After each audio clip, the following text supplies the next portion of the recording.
NgokukaJohane 10. Ngiqinisile ngithi kini, ongangeni ngesango esibayeni sezimvu, kodwa ekhwela ngenye indawo, lowo uyisela nomphangi. Kepha ongena ngesango ungumalusi wezimvu.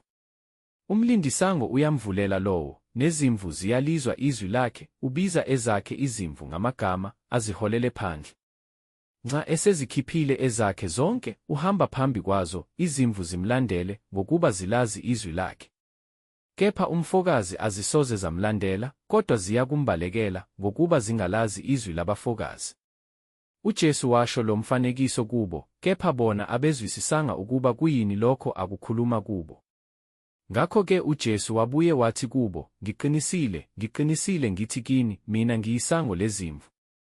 Bonke abafike ngaphambi kwami bangamasela nabaphangi, kepha izimvu azibezwanga. Mina ngiyisango, uma umuntu engena ngami, uyakusindiswa, angene, aphume, afumane idlelo.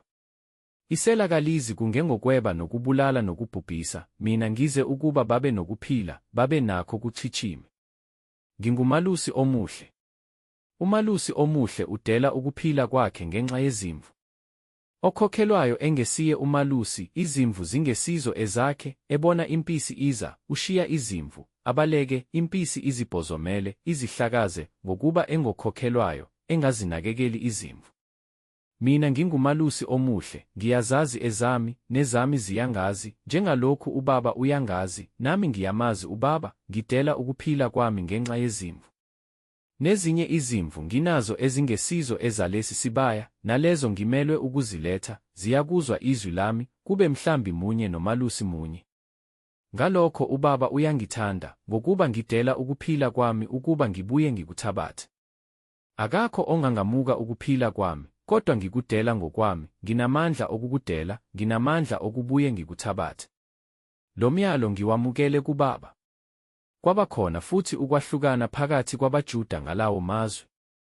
Abaningi kubo bathi, unedemoni, uyahlanya, nimlalelelani na? Abanye bathi, lawo mazwi akusiwo awomuntu onedemoni, imbala idemoni lingavula amehlo ezimpumputhe na. Khona kwakungumkhosi wokuhlanjululwa kwethempeli eJerusalema, kusebusika. UJesu wayehamba ethempelini emphemeni kaSolomoni. Base bemhaqa abaJuda bethi kuye, koze kube nini ulibazisa izinhliziyo zethu na? Uma wena unguKristu, sitshele ngokuchachileyo. UJesu wabaphendula wathi, nganitshela, kodwa anikholwanga, imisebenzi engiyenzayo egameni likaBaba iyona efakaza ngami.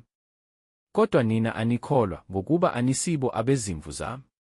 Izimvu zami ziyalizwa izwi lami, nami ngiyazazi, ziyangilandela, ngizinika ukuphila okuphakade, azisoze zabhubha naphakade, akakho ongazihlwitha esandleni sami.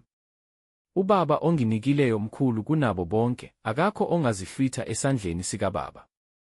Mina noBaba simunye. AbaJuda base bebuye bethatha amatshe ukuba bamkhande. UJesu wabaphendula wathi, nginitshengise imisebenzi eminingi emihle evela kuBaba, yimuphi umsebenzi kulena eningikhandela wona na? Bamphendula abaJuda, bathi, asikukhandi ngenxa yomsebenzi omuhle kepha ngenxa yokuhlambalaza, ngokuba wena ungumuntu ozenza uNkulunkulu. UJesu wabaphendula wathi, akulotshiwe yini emthethweni wakini ukuthi, ngithe, ningonkulunkulu na?